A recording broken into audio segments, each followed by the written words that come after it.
The views and opinions expressed on this program are those of the participants and do not reflect the views of BronxNet or the program underwriters.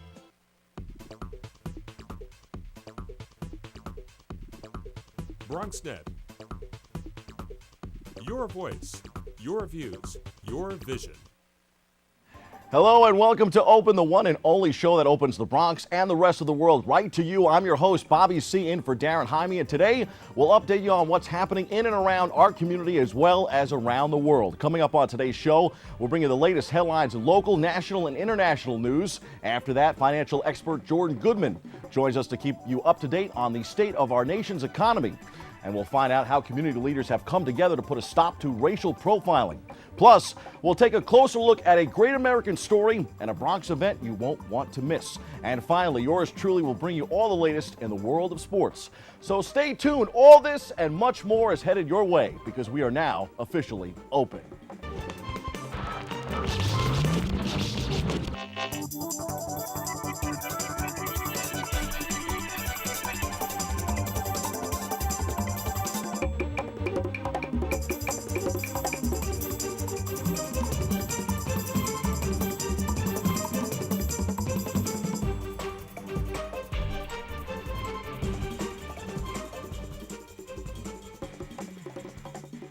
Hello, everyone. I'm your host, Bobby C. Today is Wednesday, September 4th, 2013. Of course, you are watching Open, the only live and interactive program that brings the Bronx and New York City straight to your TV set. We want to encourage you to stay connected to us. You can find us on Twitter at BronxNet TV and Facebook at Open BronxNet Television. Leading things off with international news, President Barack Obama has urged for quick congressional action, authorizing the use of military forces in Syria. Obama told congressional leaders at a White House meeting that the United States has a broad plan to help rebels defeat the Syrian government. After the meeting, leaders from both parties stated they would back military action. And in New York City, primary elections for a number of open seats are only 6 days away.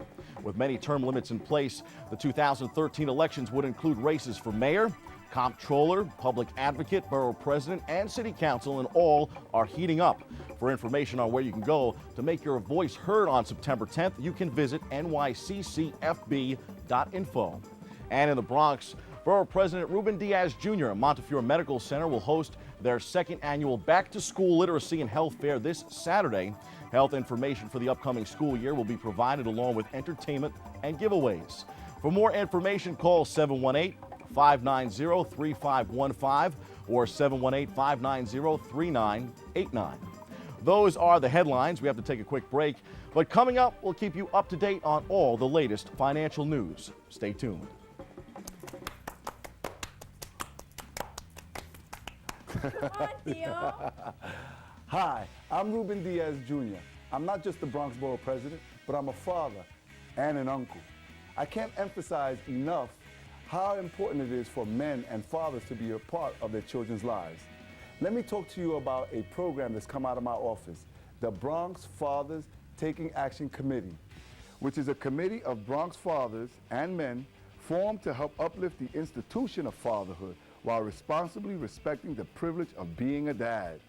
Our mission statement is to engage, empower, educate, and encourage fathers, grandfathers, and uncles of all ages by providing them with the resources and help that they need in order to build new relationships with the leaders in our community. Ultimately, this initiative will help reinforce Bronx men as positive role models. So, I just want to take the time out to encourage fathers, grandfathers, uncles, men of all corners of the Bronx to take an important role in the lives of the children in your family and in our community, and also to get involved in this uplifting committee. Good job, Theo. Thank you. Let's start it again, Theo. All right.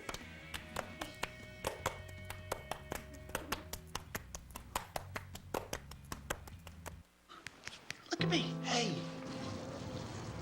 Raymond, look at Mommy. Maybe the light hurts his eyes. Maybe she's just not hungry. Maybe he can't hear us. Maybe we're not stimulating him enough. Maybe it's a phase.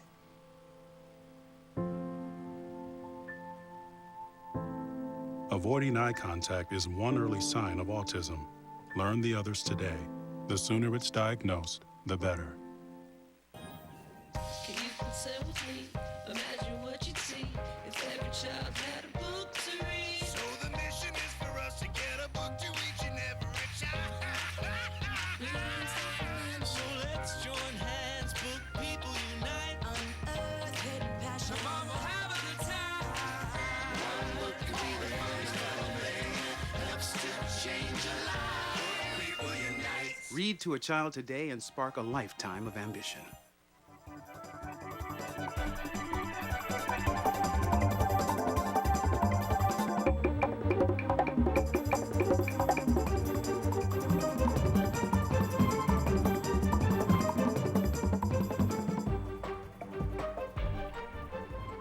Hello and welcome back to Open. I'm your host, Bobby C. With student loan and interest rates rising and potential military action in Syria, our first guest joins us to break down how you can prepare for your financial future and to keep you up to date on all the latest financial news. We welcome America's Money Answers man and author of Master Your Debt, Jordan Goodman. Jordan, great to be with you, Bobby. You bet. On the show. You bet. Lots going on. I know. So why are interest rates rising? Okay. So the Federal Reserve has been pumping a lot of money into the economy, $85 billion a month for about 2 years now. This is the so-called quantitative easing program. And people think they're going to start cutting back on that a little bit, so-called tapering. Now, they're going to have a meeting September 17th, 18th, and they're going to tell you if they're going to do that or not. But the markets are anticipating they're going to do that. And as a result, interest rates have risen sharply. In May, the 10-year Treasury was about 1.5%. Now it's about 2.9, something like that. It's almost doubled in the last 3 or 4 months, something like that. That's a big increase. And it means that mortgage rates have gone up with it. The 30-year fixed-rate mortgage back then was about 3.3, now it's about 4.6, something like that. So the news is, if you still have a mortgage of, say, 5% or higher, go ahead and refinance now, because this may not last that much longer. So here are some websites to help people do that. There's one called youcanrefi.com, and that helps you refinance your mortgage. Even if your house is underwater a little bit, you can still refinance and get probably under 5% these days. So that's certainly one strategy you can use. The second strategy you can use is what's called the mortgage optimization strategy, which actually ties your mortgage to short-term rates, which are staying low. The Federal Reserve is keeping short-term rates low while the market's moving up long-term rates. So you use what's called a home equity line of credit, a HELOC. And what that allows you to do is lock in the short-term rates, which is remaining at about 3% or something like that. If you do that, you keep your income in that HELOC, you're making progress in your principal every day, and literally you can pay off a 30-year mortgage in about 5 to 7 years using that strategy. So that's a strategy that can help a lot of people in this environment. There's a website for that too, which is truthinequity.com. It's a free website. You go on there, you put in the numbers that apply to your situation, your income, your expenses, the value of your house, your mortgage, and it says based on what you're doing today, it's going to take you 28 years to pay off your mortgage using this 5, 6 years, whatever it may be. So those are some strategies you can use today, because I think rates are going to go up further here.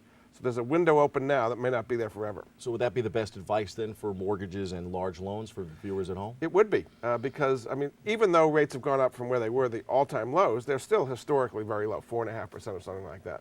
The average rate in the long run has been about 6%. So I'm just concerned that rates are going to go up higher, so I want people to take advantage of these opportunities while the rates are still under 5%. So how about student loans? Okay, so another rate that's going up here. Now, there was a law that was passed over the summer. There was a big contention about this. On July 1st, the law expired, and the rates doubled from 3.4 to 6.8%. Everybody went crazy over that and said, okay, we got to do something. So they did pass some legislation, which President Obama signed. So here are the new rules now. For undergraduate loans, as of right now, this fall, 3.86% is the rate. For graduate loans, it's 5.4%. And for plus loans, the parent loans, 6.4%. So they're higher than they were at 3.4, but still reasonable. Now these are tied to the 10-year Treasury rate.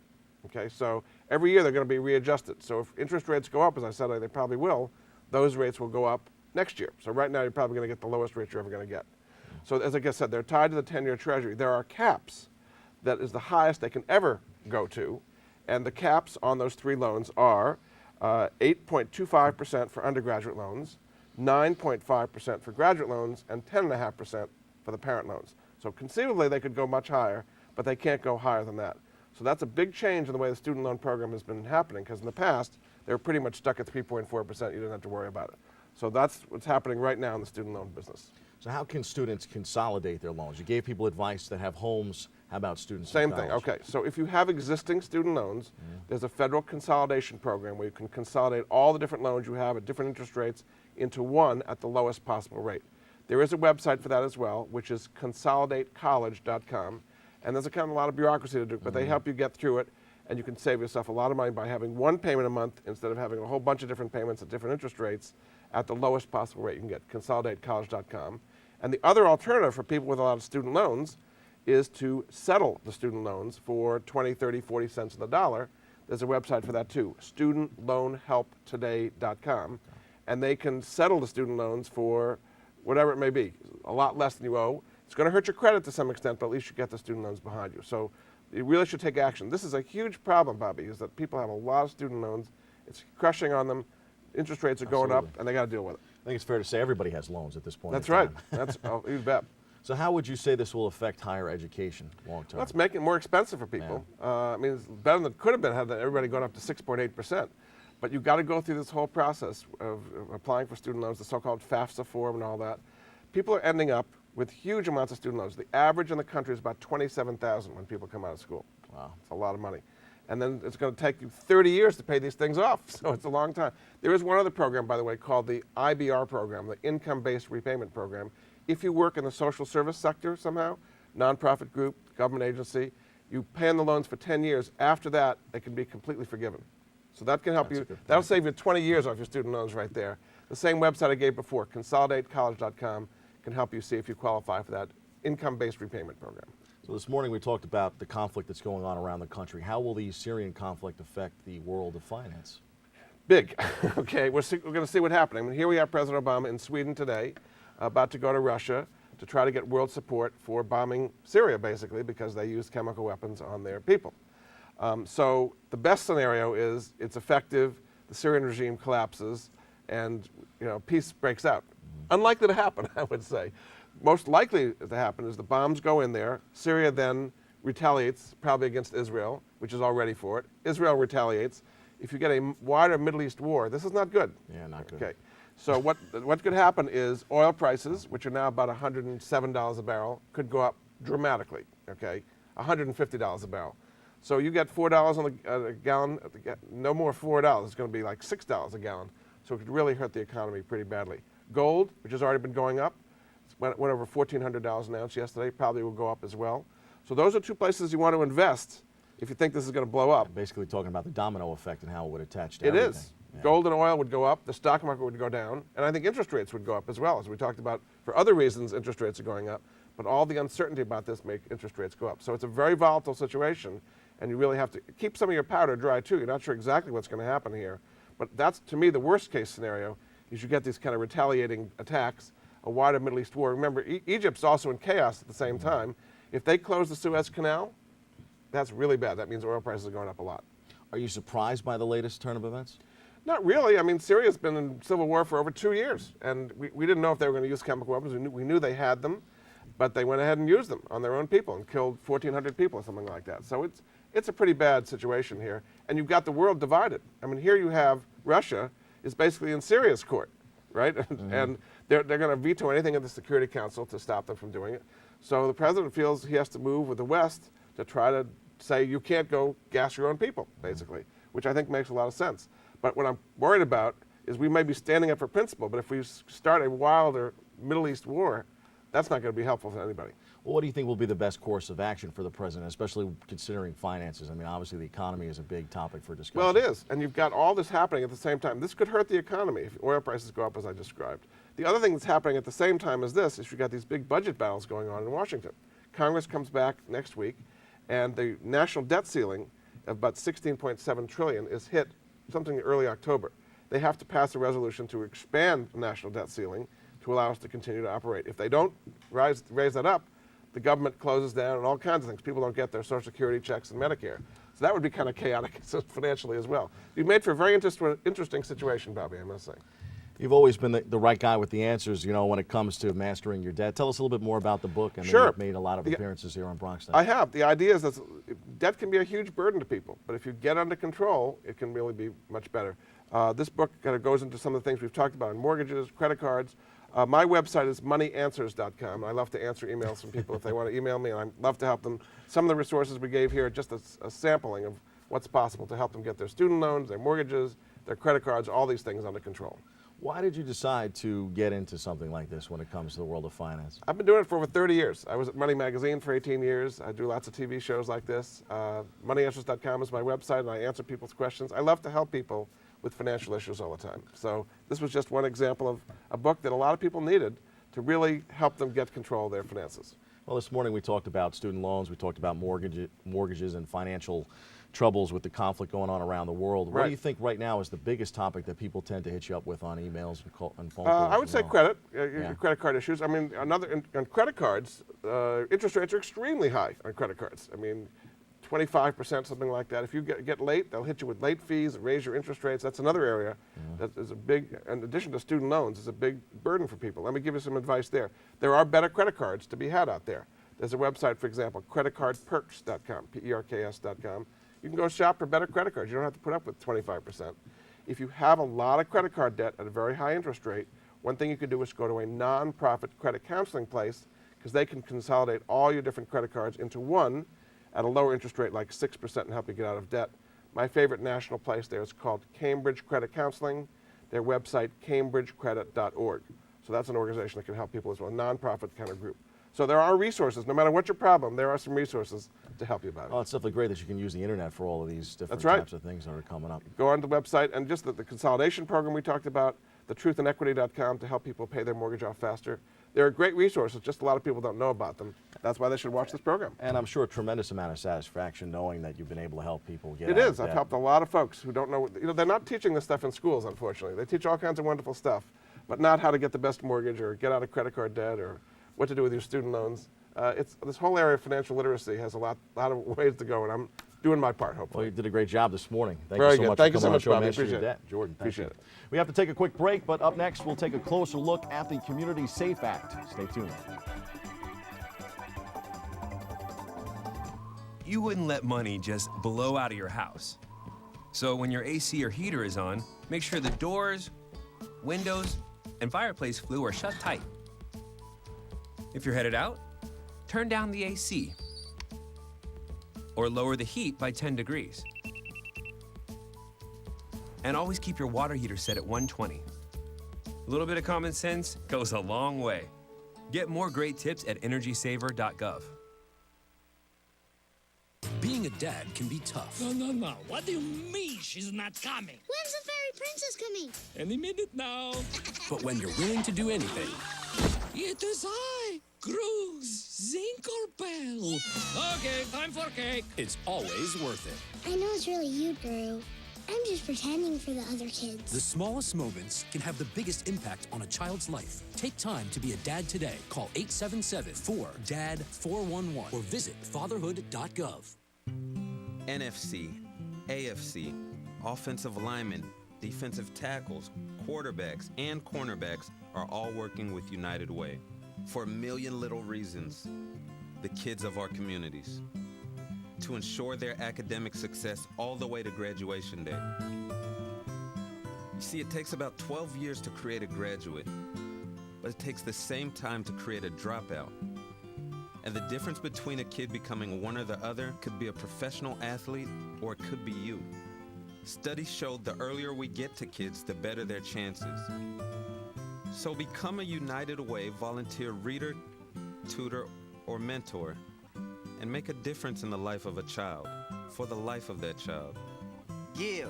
Advocate. Volunteer. Live united. Join your favorite NFL players. Take the pledge. Go to unitedway.org.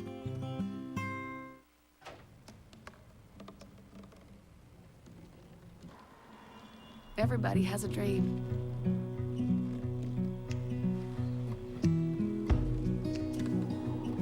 Mine was to see the ocean.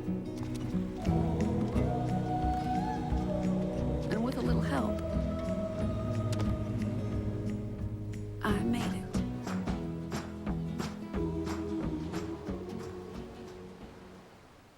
Hello, viewers. I'm your host, Bobby C. Councilman Fernando Cabrera, along with 33 other city council members, have voted in favor of the Community Safe Act. We are pleased to be joined by him today to share more about his movement towards equality. Welcome to the show. Oh, thank you. So what is the Community Safe Act? People at home want to know. Well, there was a series of bills that Councilmember Brad Lander and Councilmember Williams introduced. I was one of the 6 that were prime sponsors to basically have an inspector that will oversee the New York City Police Department, and second of all, to basically stop racial profiling. See, the fact is, stop, ask, and frisk is constitutional, but the way that this administration has gone about it has really violated the constitutional intent of the law. And so we were forced, literally forced, because we had approached the commissioner, we had a series of sit-downs, and asking him to slow down what he was doing. And he refused, and we were forced to really come out with a series of legislation bills to implement fairness and justice. So it begs the question, I mean, why do you believe in the SAFE Act? Well, I don't believe in racial profiling. I think it's stigmatizing, especially young people. I have seen it firsthand. I had interns in my office who have been stopped and frisked. They were just wearing shorts, a t-shirt, no weapons, and to be just stopped because of the color of your skin or because it's wrong. It's absolutely wrong. It's really immoral, to say the least, and so we have to stop it. And we're talking about over 700 stop and frisk that were taking place, and it's ineffective. I mean, the fact is ineffective. The mayor claims that it's stopping crime, but when stop and frisk has slowed down, crime was still slowing down. So there's no correlation. Anybody who's done even a little bit of research will understand that one was not causing the other. So with newly elected officials on the horizon, how will this affect? Well, I think it will stand. As far as I know, all of the candidates, at least in the Democratic side, are standing together with the electeds that are there right now. And many of the new candidates, they're saying they're going to be standing by the Community Safety Act. So I don't see it being reversed. It will take an act of God, and I don't think God wants to do this anyway. I think some people probably wouldn't know so much about the stop and frisk and that relationship. Just explain a little bit more about the concept there. Well, you know, the mayor, just to give a background, in 2001, we had 9,000 more police officers than we do right now. And as a result of that, the mayor, to balance the budget, and to more than balance the budget, he went about trying to reduce the pensions debt that was happening in the city. He started to eliminate police officers' positions. So now we're down 9,000 police officers from 9/11. I mean, that's staggering to believe that he would do such a thing. But as a result of that, how do you manage? How can you manage the city? So he went about instituting stop and frisk and in a very aggressive manner, and with that, racial profiling. And we saw through the courts, a federal judge ruled in our favor that this is the common practice. And this is not the way to go about policing. The first duty of government is to protect its citizens and constituents. And because of that, I think what we need to get back is to start hiring more police officers, hire back 9,000 of them so they could do community policing. Right now, many of the constituents see, especially minority communities, they see the police officers who I believe they're trying to do their best, but they've been placed in a position where they seem like the adversary. And so we need to change that. And we need to support the police officers. They've been without a contract for the last 5 years. So as much as the mayor would like to talk about that he's been supportive of the police department, he hasn't even given them a contract. And there's just something fundamentally wrong with that. And you know, as you stated, there is really no correlation between crime and stop and frisk. Absolutely. He claims that he's going to get the guns off the street. With $100,000, I could collect more weapons off the street than the millions upon millions of man-hours that have been spent upon policing through stop and frisk. It's just ineffective. Look, the reason why that crime has gone down is because we targeted in 2 areas, which I'm the co-chair of the Gun Violence Task Force alongside with Councilmember Williams. And what we discover is that the reason why we have gun violence is related to drug activity and to gang activity. And the fact is we're doing a better job. Through the City Council, we have several initiatives. We've been able to allocate millions towards gun violence. First time ever, me and Councilmember Williams introduced this initiative and we were able to get it through. And we're doing a better job dealing with substance abuse. That is exactly why crime is going down, and we must continue to put forth the resources necessary in those 2 particular areas. Tell us more a little bit about the City Council vote and the reaction right now. Well, it was nerve-wracking because the mayor had veto. The first time around, we had 34, and to override a veto, we needed 34, and that's exactly what we had. We had 1 council member, she's pregnant, and we were hoping that the baby will be born on time and not early. I was actually in Peru, took some young people to be able to work with the poor and the needy, and just to raise the level of compassion and purpose in their lives. And I got back that morning. I flew in from Peru, went from the airport 9 o'clock in the morning after flying all night, 12 hours, and went straight to City Hall and voted. So, you know, it was a nerve-wracking moment, but it was a sweet victory at the end. It was a point of relief, to be honest with you, because we were concerned. And but we have the victory. Now the mayor has sought to sue in the City Council. We're going to fight in the courts, and we're going to come out victorious. We have precedent for that. We saw that the judge recently, a federal judge, was able to side in our side, and lately the mayor has not been very effective in the court cases, soda ban and all the other ones he keeps losing. But I think it's a poor use of our funds and the budget. We'll talk about the significance of the vote. I mean, clearly making strides here. We are, and now we're going to get back into doing what we need to do, which is to focus on our young people. You know, most young people, when they get in trouble, do it between the hours of 3 and 5 in the afternoon. And so what we need to do is have good after school programs. Most of my discretionary funding is spent on young people and seniors, but for the young people, I brought many programs like Power Play for the girls who play basketball. You would like that, Bobby. I like sports. And the PLL, I just want to get our young people so tired doing good, they'd be too tired to do bad.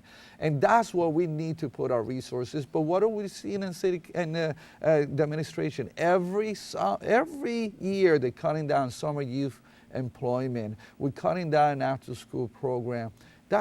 We should be doing the total reverse. We need to focus on our young people because they're not our future, they're the now. Our community is judged by how our young people act and react. And this is why the stop and frisk was such a concern with me, because many of the young people were saying, there's something fundamentally wrong with me because of the color of my skin, because I wear a hoodie, because of the way I dress, because perhaps my pants are down, you know, just an image that might be carrying. There's no crime to that. This is America, my Lord. You should be able, this is the land of the free, to have the freedom to be who you are without being stop and frisk. You know, one time right around my church, you know, I'm a pastor of a church too. I saw a police officer. There was somebody double parked waiting for somebody. They made him go around the corner, and then to keep him away from the crowd, and they gave him a ticket. They made him move, get him out of the car, and then the whole community came out. They were filming and so forth. Just, you know, it's unnecessary. Some of the things that we see our young adults going through. And we need to get back to what is effective and efficient. Biggest benefit of the Community Safe Act and how will improve our community, Councilman? It's going to enable our citizens, if they want to sue, now there's no monetary gain, but to bring about corrective action. Also, it's going to bring an inspector general to be overseeing the NYPD. Every other agency in the city council and the city has an inspector general. Now there's going to be a greater level of accountability without interfering with the work that they need to do in the NYPD. Well, you've done a great job here in the Bronx. Thank you. Appreciate Definitely that. appreciate you being on the show. Thank you. We have to take a quick break, but we'll be right back with more Open right after this. Wow, these are really good. You act surprised.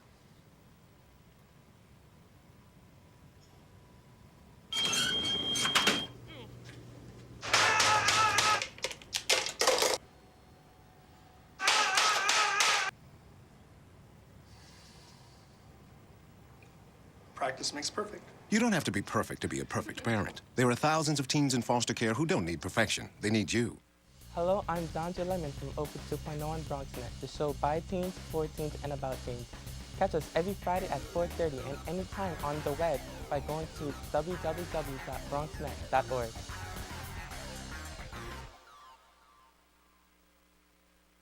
Hi, this is Jeff Fox for 107.5 WBLS. And when I get off the radio, I check out my man, the Dr. Bob Lee and Cool Clyde. It's Open on BronxNet. I never miss it. Barry, time is running out. According to my calculations, 1 in 5 kids in America struggles with hunger. How can so many children face hunger when there's more than enough food to feed them all? Babadoo. You're right, Barry. We can help solve hunger by teaming up with Feeding America to get food to hungry kids in communities across the country. Help Flint and the Feeding America network of food banks get food to the people who need it in your community. Find your local Feeding America food bank at feedingamerica.org/hunger. Together, we're Feeding America. Adopting a new pet is a rewarding experience. And Shelter Pets make super pets. Your new best friend will steal your heart, bring you happiness, and enrich your life for years to come. You can make a difference in the life of an animal. Adopt and bring home a Shelter Pet today. To find out more, visit theshelterpetproject.org. If I got to go to college, oh my goodness. I like discovering new things. You get to see what works for you and what doesn't.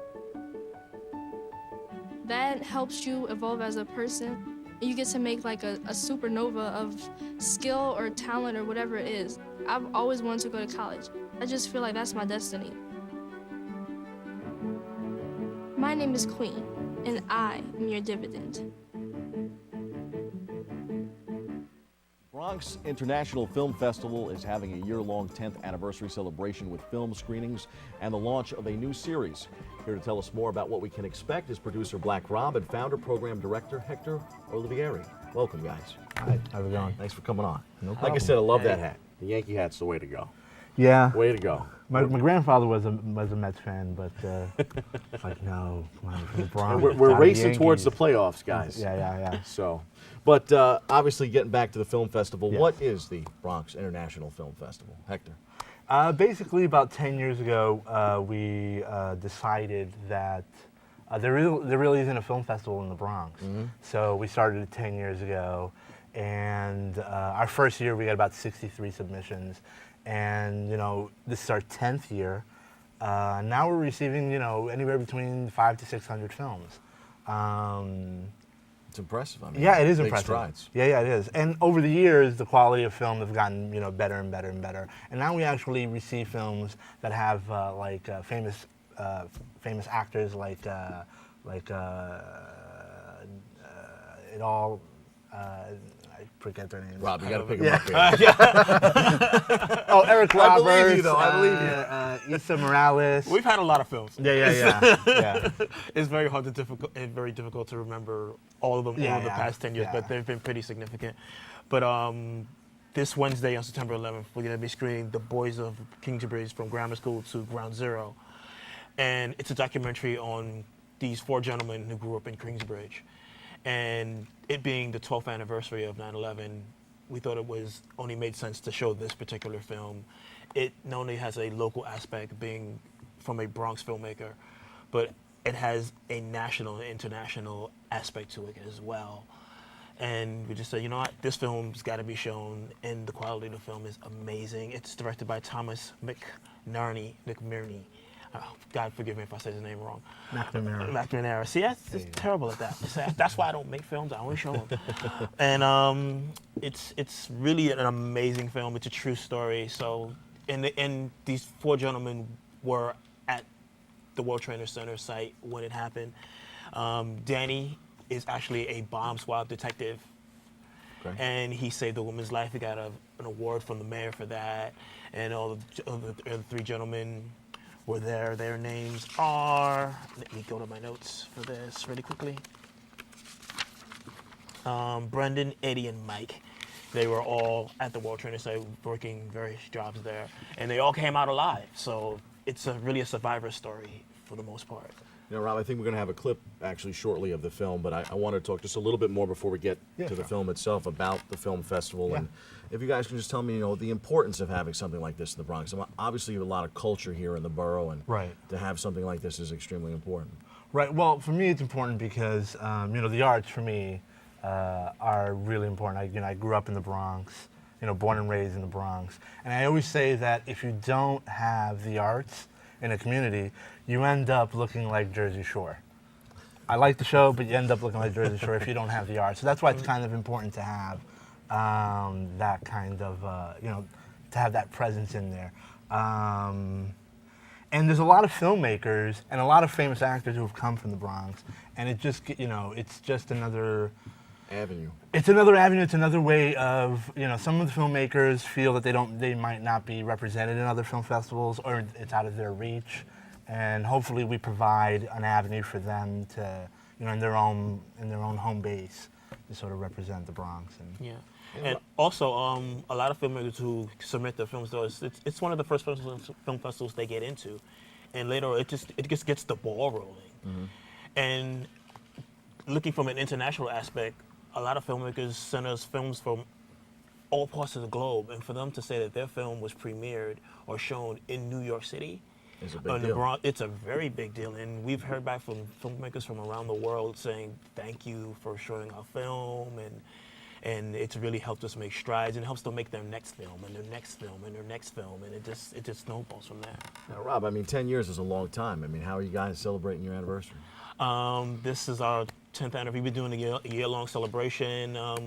Just back in December, we showed a series of like 4 nights of films. Right. And during Bronx Week, we showed a series of films. Also, actually, during those films were all Bronx-based. They had a Bronx theme, and we did that at the public library. And on Wednesday, we're launching a new series called What is a Documentary? Because the world of documentary has really opened up a lot. It involves technology. It could be books. It could be photography. It's so many different things that is documentary. So we said, let's analyze that and start a new series called What is a Documentary? And we're launching it this Wednesday, and we hope that people come down. Hector, what do you like most about the new series? Putting you on the spot. Yes, you are. It's just, documentaries are an interesting thing because it's anyone can really make a documentary. Make a good documentary is a different story, but anyone can really make a documentary. And a lot of the documentaries submissions that we get tend to sometimes be promos instead of documentaries. So this is a great way to sort of give people information or help them understand exactly what a documentary should involve or what elements should be in your documentary, that kind of stuff. So Rob, you touched a little bit before on the 9/11 special. I mean, a little bit more specifically about the project and just how much went into trying to make this a special story to tell. It's already a special story. So just in telling the story itself, it has a significance that has been felt around the world. I mean, the eyes of the world were on New York City during that day. And I don't think I know anybody who wasn't affected by it. I mean, just in everyday life. I mean, we conduct our lives a little differently because of that day. So to have this film and showing it, saying, "Hey, these are 4 people that lived and were raised in our area." To see that story, it has a certain significance to it, and it's a very bold, and they lived. So that's another, because we have so many stories of people who passed away and things like that, and it's very tragic, it's very sad. But these gentlemen lived to tell their story, and it's going to be great to see these 4 gentlemen there telling their story. Where can people find out more information on the documentary, the special film, and then, of course, the film festival itself? They can go to BronxFilmFestival.com, and from there they can see the trailer, the bios of the filmmakers and the people in the documentary. And also from there they can go to our Facebook page and our Twitter page. You got, go ahead, Rob. Okay, I just want to note that it's going to be at the Studio Theater at Lehman College right here in the Bronx. And we're also having a Facebook and Twitter contest. So if you join our Facebook and Twitter, either one you want, we'll put up a question every day. We call it Name This. So we'll put up a photograph of someone in film, and you name who it is, and you could win some free tickets. So what has been the best project that, in your opinion, that you guys have worked on thus far for 10 years? The best project? Basically, the best project. Basically, the festival itself. It's just great to. It's great to have people come to us at the end of the night and go, for example, last year we had a couple come to us and they went to a film festival and then they came to ours and they're like, your films are, the films that you present are far better than some of the film festivals that we've gone to in their past experiences. So that in itself is, for me at least, extremely gratifying. Extremely, yeah. I'm going to follow up what Hector said. It's the film festival itself and showing the films and giving filmmakers opportunity and having people as far away as Boston come to the festival and going, we're glad we came back again this year. And we've had a series of people who come from Boston every year. And it's like, wow, from Boston to the Bronx, amazing. And for 10 years, pretty cool. Yeah. Getting bigger and better. Yeah. Well, Hector and Rob, I appreciate you guys coming on the show, and I hope Hey. people get on that Twitter and that Facebook Yeah. and come out to the festival and check out the special film as well. Thank you so much for coming on the show. We have to take a quick break, but when we return, we'll find out the latest in the world of sports. But first, let's take a look at the trailer for the Boys of Kingsbridge, from grammar school to ground zero. It was old school New York. It was a great place to live. I mean, there was kids everywhere. We were all friends, everybody got along. Growing up in Kingsbridge was, I guess it was the foundation to the life that I'm leading now. October 7th, 1985, I was sworn in as a New York City firefighter. I got in the electricians union, and my father was an operating engineer. The Bomb Squad is a unique organization. I mean, we are responsible to respond to every explosive incident in the city of New York. Got into the International Union of Operating Engineers, which is Local 94, and interviewed for a position at 7 World Trade Center in October of 1994.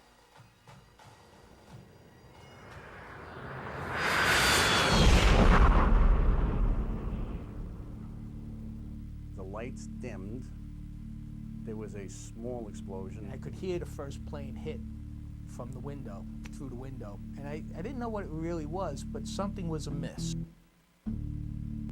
Everyone was kind of tuning in on this and trying to make sense of what we were seeing. We turned around, and just an operator.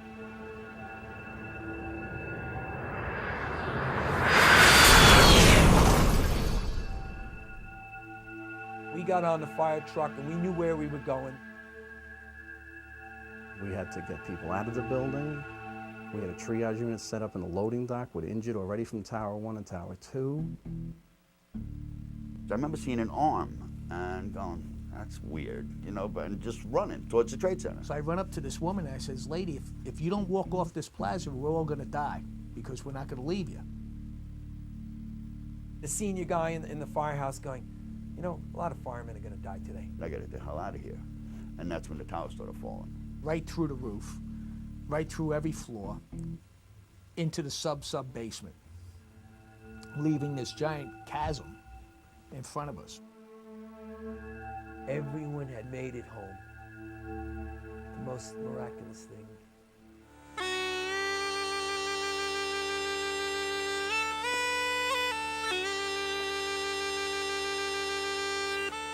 To stand on a 100th floor building, look out a window, watch the person previously leave that window in front of you, see what happens to them, think of your kids and your wife, and walk out that window. It's a tough move. Tough. And it's a day of experience, one after the other. It's tough, man. holding hands. It was bad. You wouldn't let money just blow out of your house. So when your AC or heater is on, make sure the doors, windows, and fireplace flue are shut tight. If you're headed out, turn down the AC or lower the heat by 10 degrees. And always keep your water heater set at 120. A little bit of common sense goes a long way. Get more great tips at energysaver.gov.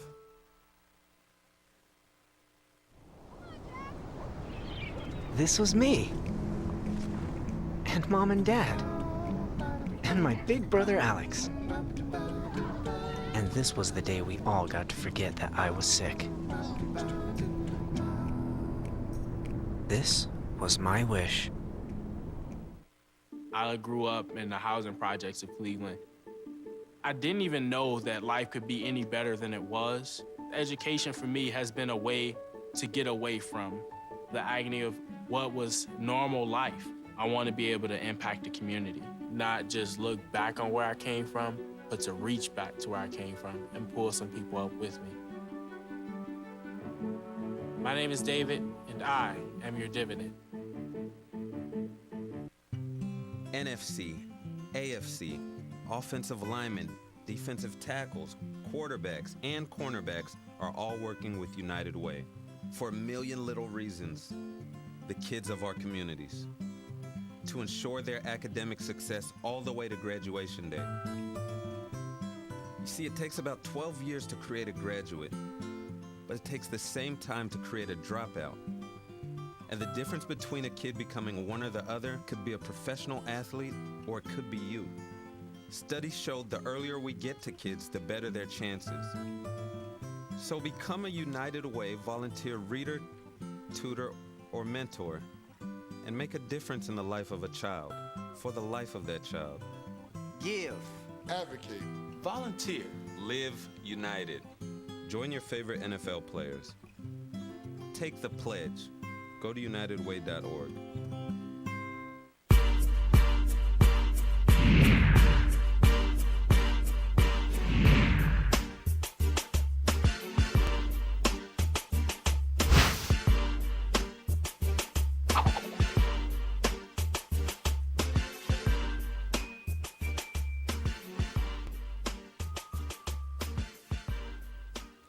We begin on the baseball diamond, where the Bronx Bombers continued their homestand and gave the Borough faithful a reason for hope Tuesday night, with the playoff chase heating up. The Yankees trailing by 3 against all-star lefty Chris Sale mounted an 8th-inning comeback Tuesday night. Eduardo Nunez, still working his way back from a recent injury, smashed a 2-run double that capped the 5-run inning that rallied the Pinstripers past the Chicago White Sox 6-4. The Yanks have won 12 of their last 14 home games and 16 of 23 overall. Not too shabby. The rally got started by the captain, Derek Jeter, and kept rolling thanks to an RBI single by pinch hitter Curtis Granderson. New York started the day 2.5 games back in the American League wildcard chase.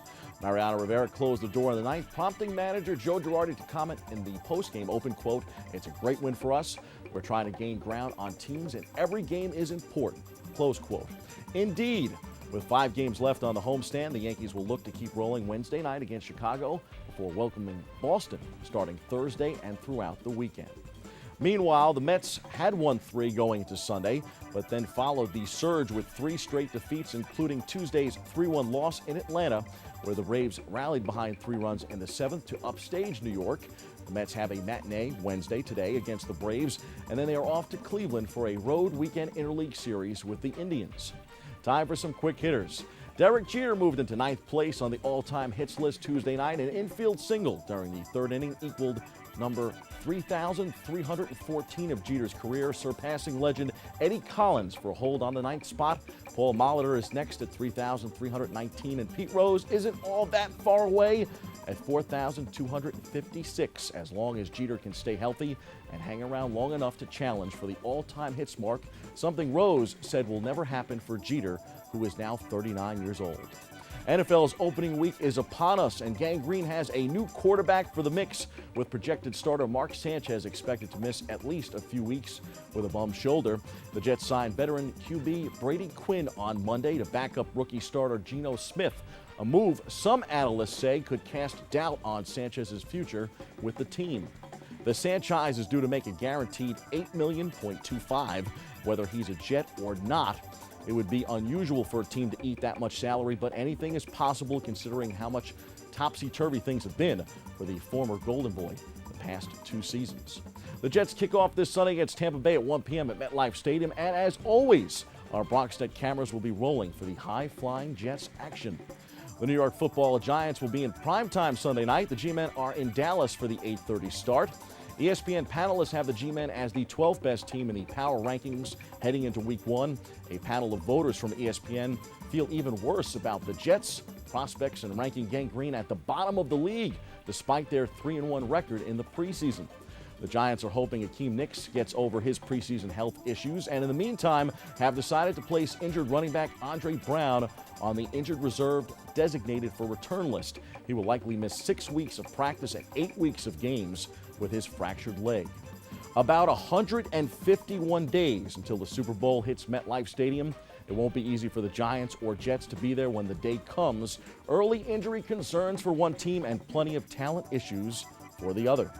The U.S. Open is winding down in Flushing Meadow. To no surprise, Serena Williams was as close to perfect as perfect can be Tuesday night, pitching a 6-0, 6-0 shutout to advance to the semifinals. She was great in the quarters, the way she has been throughout the tournament. On the men's side, plenty of surprise with Roger Federer exiting early. Rafael Nadal overcame an early scare and could be primed for victory with Federer out of the running. Reigning champ Andy Murray is still the favorite to win the Open. Back on the baseball diamond, I think a congrats are in order for the Pittsburgh Pirates, who ended a string of 20 losing seasons Tuesday night in a 4-3 win over the Brewers. Imagine 20 years without a winning season. Alex Rodriguez is sitting on a winning jackpot in the Bronx. He's now 9 home runs away from tying Willie Mays on the home run list. The number 660 will translate into a $6 million bonus for Alex Rodriguez. And on the NBA hardwood, LeBron James plans to explore the theme of growing up facing challenges in the inner city and a new television show he's developing for Stars. The show is called The Survivor's Remorse and goes into James' improbable journey towards NBA star and now 2-time NBA champ. Knicks guard J.R. Smith says the orange and blue are fit to win it all this coming season. His title proclamation had Nets big man Reggie Evans in stitches. Evans laughed off the thought of the Knicks winning a title. There sure has been plenty of back and forth needling between the Knicks and the Nets this offseason, something that NBA brass isn't too happy about. Those are the headlines. We hit the C-list for one great thought from Yankee manager Joe Girardi that has this sportscaster feeling the same way as Joe. You know what I'm saying?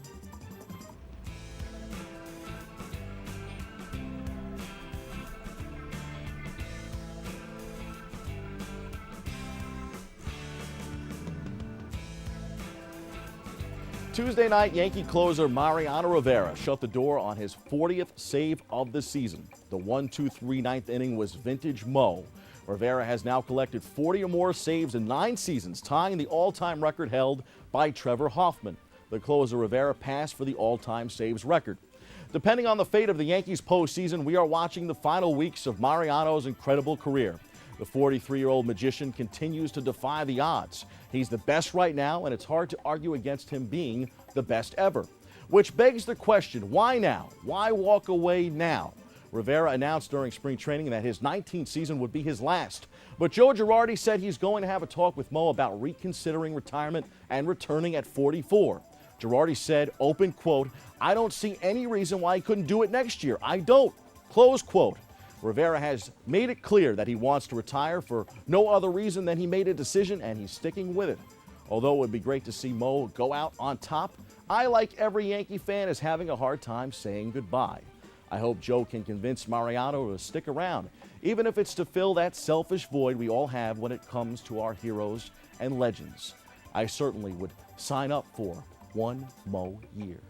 That's your sports. I'm Bobby C. It's been a pleasure coming into your homes. I'd like to thank our guests for joining us and the viewers for tuning in. If you missed any part of today's show, you can catch the recablecast at 10 p.m. on Cablevision Channel 67, Fios 33, or watch anytime on the web at bronxnet.org. Have a great week, and don't forget to keep your heart, your mind, and most of all, this channel wide open.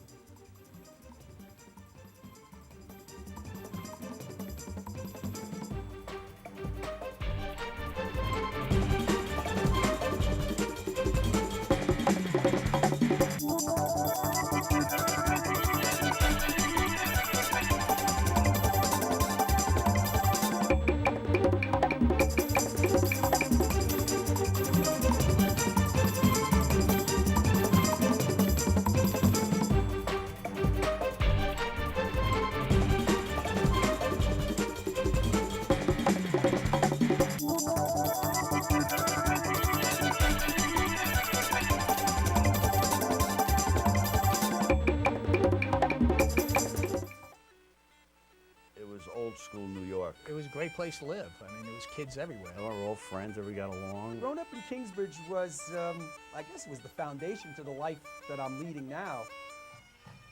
October 7th, 1985, I was sworn in as a New York City firefighter. I got in the electricians union, and my father was an operating engineer. The Bomb Squad is a unique organization. I mean, we are responsible to respond to every explosive incident in the city of New York. Got into the International Union of Operating Engineers, which is Local 94, and interviewed for a position at 7 World Trade Center in October of 1994.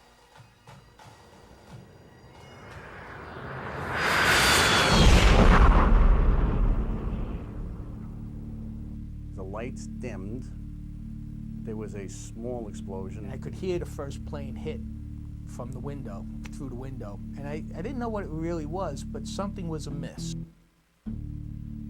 Everyone was kind of tuning in on this and trying to make sense of what we were seeing. We turned around, and just an operating.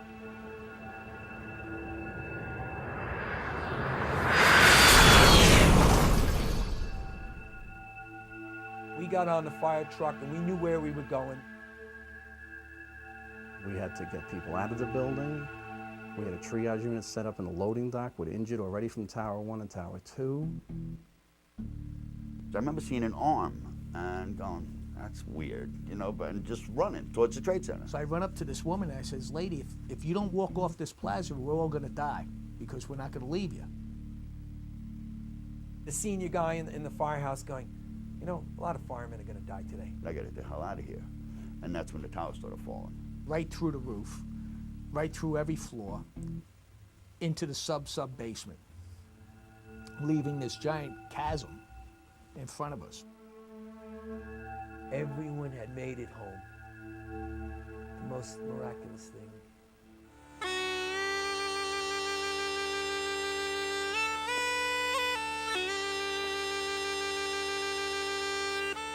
To stand on a 100th floor building, look out a window, watch the person previously leave that window in front of you, see what happens to them, think of your kids and your wife, and walk out that window. It's a tough move. Tough. And it's a day of experience. One after the other. It's tough, man. Holding hands. It was bad.